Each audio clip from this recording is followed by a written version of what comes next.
Okay, so you're saying it comes off like intimidating if a man would say that? It can be, or vice versa. Like it. Just say, Nah, we expect y'all it. We expect it. expect it. Like Okay, we know that question is coming, yeah, essentially. and I think it's necessary. Like I think women, like we want to know, like what are you bringing to the table? Are you Mm, adding? But I think it should be. It's a two-sided question, though. that's true. That's true. Well, I look at it this way. A lot of people lead with, their accolades, but I think it's more so about character.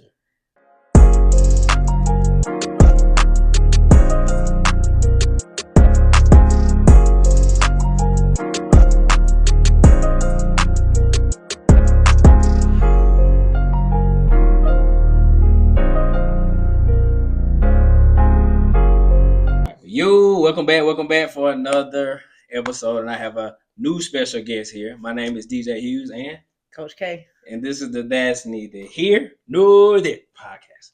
All right, so we're gonna pray, and then we'll get into the topic. Okay, cool. God, thank you for today. Thank you for life, health, and strength. Thank you for allowing Coach K to get down here safely. Allow what we say to really bless someone, touch someone. Just thank you for what you're doing in her life. Continue to keep your love and arms protections around her. Continue to bless the podcast and bless the viewers. These are the things that I ask upon your precious holy names. In Jesus' name I pray. Amen. Amen. Cool. So, my question for you is, when it comes to this question that's keep going around, what do you bring to the table, right? Now, do you think that's a question that should be asked when it comes to relationships, whether it's from a man or from a woman? I think it's necessary. Okay. I don't think you should bring that question up early, Okay. but I guess if you both are on terms to try to work something out or go further, that's a question that definitely need to be asked. Okay. So when you say early, like what do you mean? Like give us a time frame for the people that just want to know. Give us a Time time frame. frame. Yeah. I mean, a few days. I say about 3. After the third day, like what you're trying to do. Like if we just gonna continue to date or we're gonna try to work on being together. Especially, I'm 33, so I need to know those answers because That's time is true. really on my hand at That's this true. point. Well, at that, I mean, okay. So I look at it as when somebody say, "What do you bring to the table?" I think it's something that you have to see, but at the same time, I feel like it should be more worded at what value do you bring to the situation. Now that's a better question. Right. Okay. You know what I'm saying? It's arrogant, I guess, or intimidating. So okay. So you're saying it comes off like intimidating if a man It would say that? it can be, or vice versa. Like it. Just say, Nah, we expect it. y'all We expect it. expect it. Like Okay, we know that question is coming. yeah. Essentially. And I think it's necessary. Like I think women, like we want to know, like what are you bringing to the table? Are you Mm. adding? But I think it should be. It's a two-sided question, though. That's true. That's true. Well, I look at it this way. A lot of people lead with, their accolades, but I think it's more so about character. It's definitely about character. Because when you hear people say they want a certain person to make this much or do this much, okay, but what if they're a jerk? Like, does the character matter? Telling you, yeah. You know what I'm saying? Yeah, I think like I can only speak for myself personally. Mm-hmm. Like the character is like at the top because I mean you can only make so much money, but like, can you talk to me? Can you communicate? Like, do you talk to me nice? Do you value my time? Yeah. Because I mean, with my job and what I do, like my time, I don't have a lot of time. You So when don't. I'm with you or you with me, like I Right. want you to make the best of that time. That's good. That's good. So that's a great segue that you brought it up about your time and what you do, because people probably are like, "Who is this? Like, who is this here?" So I'll let you go ahead and officially introduce yourself, and then we'll get into the topic. Okay, cool. My name is Karisma Boykin. Mm-hmm. I'm a head coach at Cartersville High School. This is my 4th year there. My 7th year as a head coach, and I've been coaching overall 10 years. I started off 3 years as assistant coach at Cartersville High School. So that's my day-to-day job. I'm a PE teacher at Cartersville as well. So that's what I do every day. Man, we getting old, ain't we? Getting old, man. I'm going to be 34 in a few months. See, I'm already there, so I'm just yeah, like... that's crazy. So I give you guys a little background about us. We went to the same college. We both went to Shorter. Was it university when you was going? Oh, not Shorter. Shorter. It was just Shorter. So yeah. we both went to Shorter in Rome, Georgia. Both graduated there. Both student athletes, and the football players obviously knew the basketball team. For sure. Obviously, the basketball team and the football players knew the track team. Track. So I mean, we was all linked. We knew the baseball players. Like Right. all the sports were connected. So we both can speak to this topic today. So today's topic is overcoming failure and setbacks. And as a former athlete, we've all dealt with setbacks. And what would be some of the setbacks you've had since becoming a head coach? You would say. Oh man. I mean, I can speak on something recently. Okay. I actually just dealt with an injury, and I've played basketball all my life, and I waited till right before my 30th birthday to tear my Achilles, my right one, and then a week before the Final Four of last year, I tore my left Achilles. Wow. So within like a 3.5 year span, like I tore two Achilles, and I've never had to deal with an injury besides one sprained ankle. So so that was different. Yeah. Yeah, I understand that. I actually did something similar. Like I was trying to drive to the lane at LA Fitness, trying to act like, and I didn't even go to school to play basketball, but still, like I thought I was, you know what I'm saying, back in my prime time. All I heard was I was like, oh, let me go ahead and get off this court. Like I was dragging my leg for like a while. So, but nah, man, I know that's a very painful injury. So basically, you were fortunate to not have any injuries, like growing up. Like none. Like I sprained my ankle. I think I was in the 8th grade, and like that was during the summer. But I've never dealt with any injuries, and I'm grateful to God that I didn't, because I mean, even at that age, like I love basketball so much, I couldn't imagine like being out or taken away from it. And then as an adult, like I teach and coach, and it kind of, and both injuries kind of happened like spring or summer, so I didn't miss out on a lot of stuff. So like I was very fortunate enough to keep playing, because I've had friends and teammates that had to go through that, and it was like ended their career or a real setback, they couldn't play. So I never had to deal with that. Gotcha. So speaking of coaching, what got you started into coaching essentially? Because I mean, we know you love the game. And I know I ain't gonna say you wanted to go to the WNBA, but when watching you play ball in college, you definitely played like you wanted to go to the league. I did. Like I actually didn't know what I wanted to do after college. Like I never had a plan. I knew to graduate, get a degree, but never had a plan on what I want to do in the work life. Like I wanted to hoop. I wanted to hoop till I couldn't walk. You know what I'm saying? But it didn't happen like that. I went to Dallas. My best friend Kelly, her aunt had a law firm out there, and I just needed a fresh start. And I went out there to work, and I made good money out there, but it wasn't basketball, so I had to get back to what I loved. And my head coach at Carrollton, who's still there right now, presented an opportunity for me to come back and be an assistant coach, and that's what I did. That's what's up. Speaking of Carrollton, I mean, when you think about Carrollton, you think about them as a football school, but me growing up, like every time we were at the Final Four in high school, y'all was at the Final Four in high school. Yeah, we was there. Like, y'all was there. Yeah, we was there. like I told you off camera, I didn't know. I knew you. I figured you was on the team. So for those of who you don't know, my high school, Hart County, we was in the Final Four my senior year. It was her junior year. And our student section got to fighting with their student section because they had just won, right? Yep. So y'all had just won. They was going to the state championship game, and our student section got to fight with y'all student section because they wasn't moving fast enough. Yep. Not only did we lose the fight, we lost the game. So I was just like, it was a double whammy. It was. Now none of the players got involved, but it was just bad for business, man.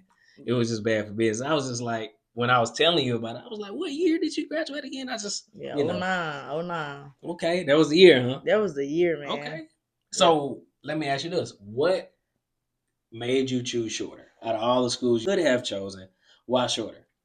What's so crazy? Shorter was the actual first school to recruit me. And to be honest with you, I had met Coach Mitchell. He came to the house, met my parents and my family, literally sat in my living room, and I was like, man, I'm not going to no Christian school. I'm not doing it because I want to experience like the real college life and what I've been hearing. And then I went off to Jacksonville State, and then I ended up at Georgia College, and I had a blast at Georgia College, but I wasn't focused, partying, just having a good time. So I was in a predicament where to I had to make a certain amount, like a GPA, Mm-hmm. or I could start over at shorter. And at that time too, Joanna Rice, she's the head coach at West Georgia. She was assistant coach, and like it just everything like just worked out to where like I needed to come back and get focused, and they put me in a position to be back on the right track.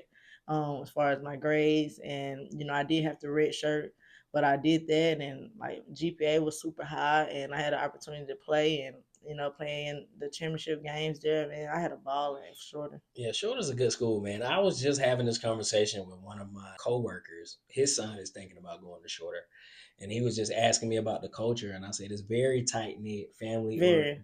family, man. Like It's the like you're at teachers home or actually something. Yeah, care. You know yeah, what I'm saying? And never in a million years did I think some of my closest friends would be from Shorter, or right. people that I would still be in contact with were people from Shorter. Because we ran across some really good Oh people, yeah, for sure, and we for were sure. close, and it was so small to where like everybody knew everybody. Right. Like you said, the teachers, and then like all the sports, and we Yeah. seen each other a lot, Right. so it was very family oriented. Man, and just to speak to that, I think a lot of people sleep on Shorter for real. Nah, for real, they do though. They do. I They do, do. and I say that because think about the success, right? You under Coach Mitchell's tutelage, Kelly, going to the state Mm-hmm. as a coach. Kelly, they just won a state championship Yeah. as a coach. Santavius, he just won a state as a Yeah. coach, and he was under Coach Jones. Yep. My boy Kendall, he just got a head coaching job, A big position. a Yeah. big position in Mississippi. He was Yep. under Coach Jones. Yep. I mean, you have a lot of people. Let's see. I mean, who else is coaching?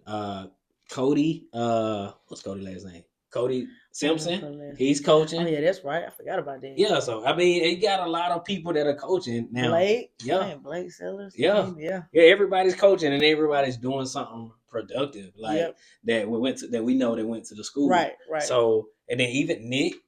My boy Oh yeah. Nick, he's Yeah. coaching out there in Florida That's now. right. I forgot. Golly. Yeah. I mean, so the connections, I mean, they were there. They're there. Right. So, I mean, if you really look at it, like it was a tight knit school. Oh, Bert is the head track coach for Shorter right now as we speak. That's what's up. Yeah, That's and what's up. and we ran together. I didn't think he was gonna come back and be the coach. You know what I'm saying? Like, that's what's up. and then Coach Zach, we played football together. Well, I played football because I went to Shorter twice. So I played football with Zach my freshman year.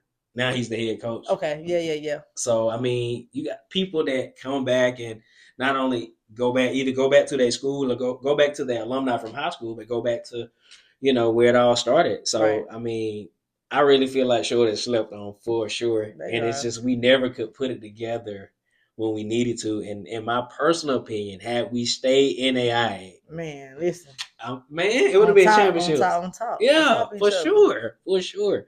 So we had a couple game winners at Shorter, didn't you? Yeah, I had about 2-3. Yeah, I had about 2-3.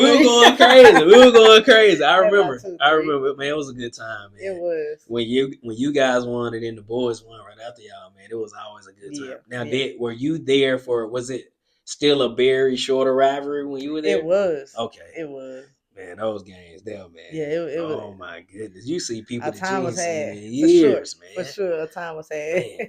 So, but seriously though, when it comes to just coaching in general, how do you differentiate your girls when they're playing AAU ball and high school ball? I leave my girls alone. Okay. I do. It's kind of different from when I hoop because it's almost like we play AAU like during May, like when we get out of school, June and July. But now it's like June is for high school and July is mostly like the live period for AAU. But I totally leave my girls alone to kind of separate because I want that respect in June.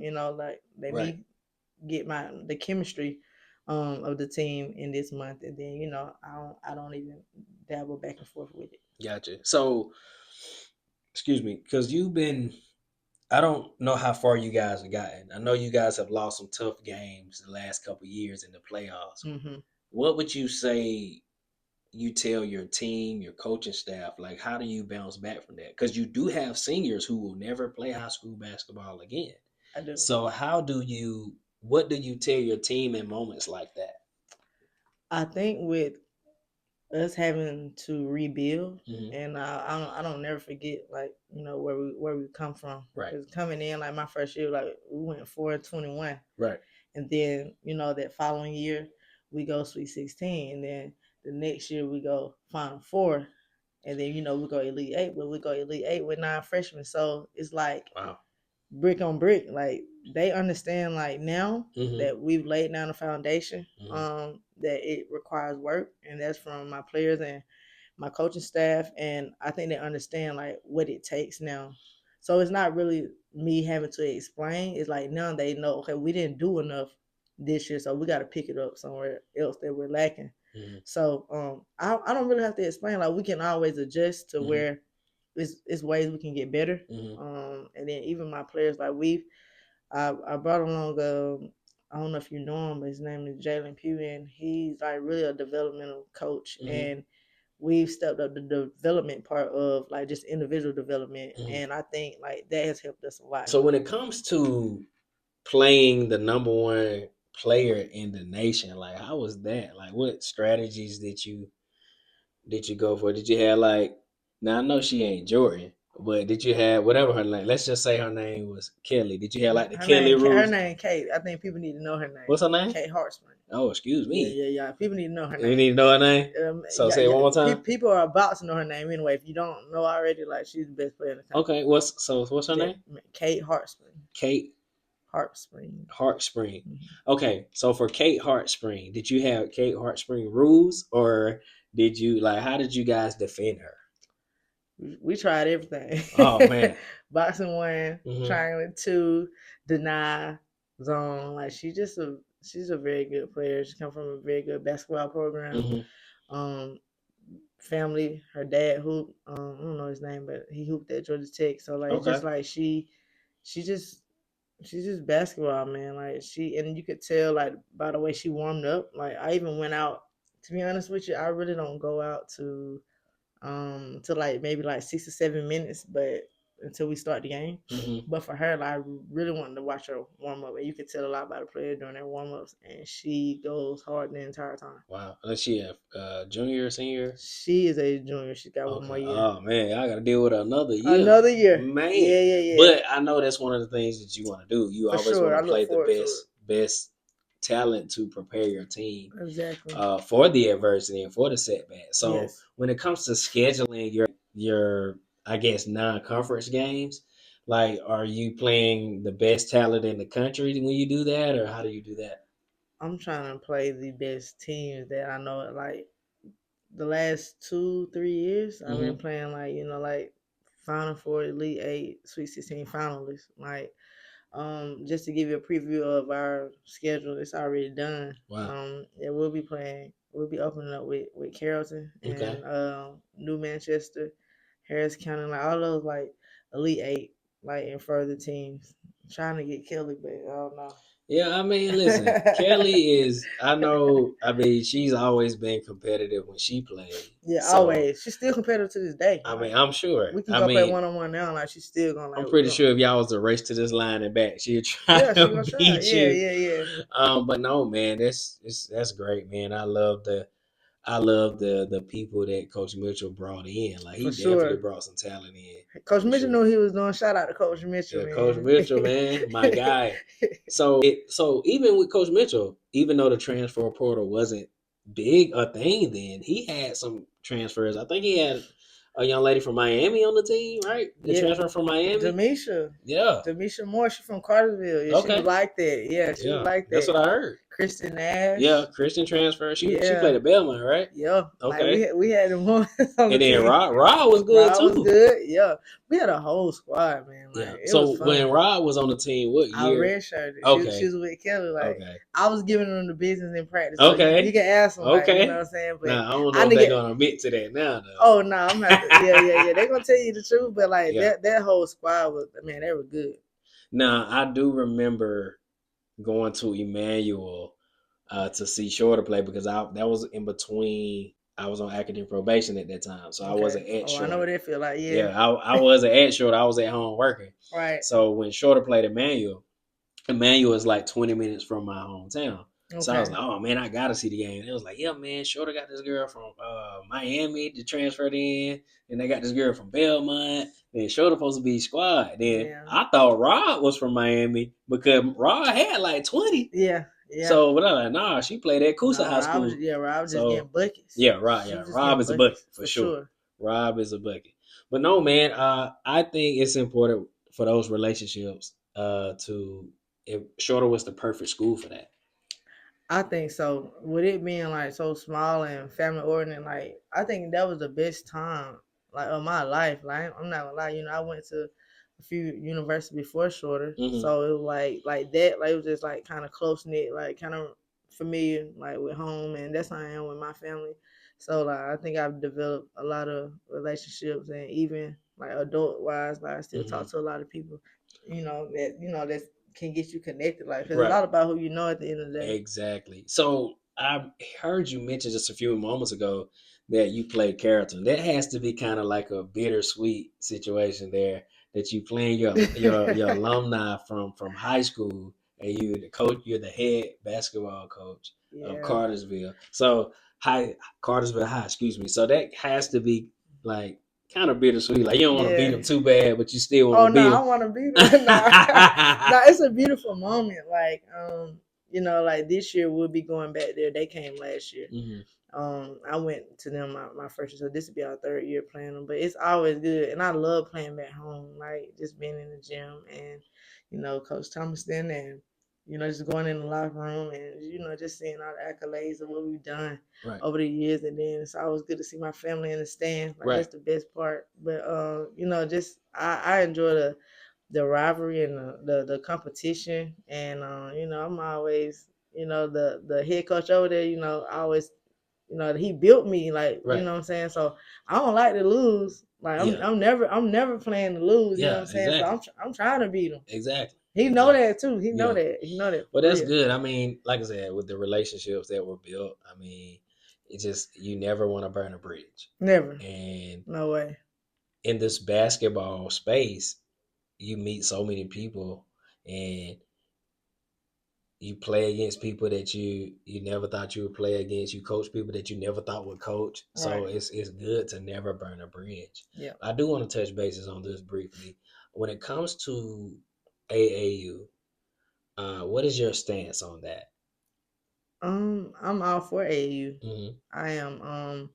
The opportunity AAU presents now, it wasn't like as broad Hmm. as it is now, because we Right. only had that like right now we only had like we had May, a Hmm. little bit of May, we had June and July, but like now it's like July and it's like exposure, like all these Hmm. kids getting exposure.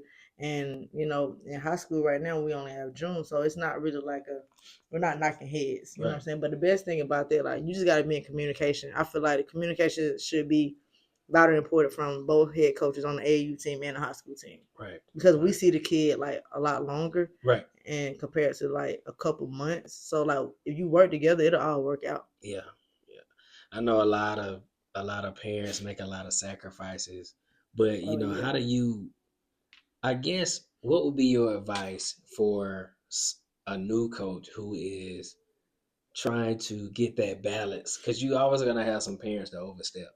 So Oh yeah, most how definitely. That what comes with the job. right? So how do you maybe how would you give some advice to, or what would be your advice rather for a new coach who is trying to really find that balance and really the coach player relationship, but the coach parent relationship is just as important, I believe, as well. All right. I think it's different, like because I'm a woman, Hmm. and I think like as a woman, as a black woman too, like people approach you different as if it was a man, so you got to be Mm. able to be bold Wow. and stand on business, like Right. off the gate. Like you can't play around with it, but you also show respect. Right. You know what I'm saying? Like the objective is to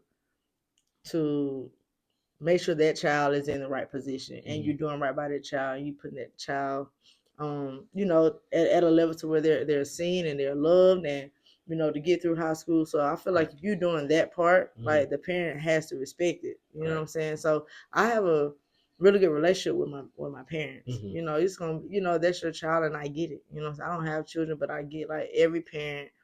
I see the good in it. You know what I'm saying? Like, Right. but it's just boundaries. I know that every parent wants their child to be treated well and to play all the minutes, and Right. I get that, but I don't have the luxury to do that as a head coach. Like, I just gotta make sure I do the right job, like for my team. That's good. That's good. So this is the last thing I'm gonna ask you, because I know we pressed for time, but when it comes to advice, what advice would you give a new coach who has had a couple of losing seasons? They might be on the hot seat, possibly about to lose their job, because you know everything is cutthroat nowadays, It is. and people don't really give coaches time to develop.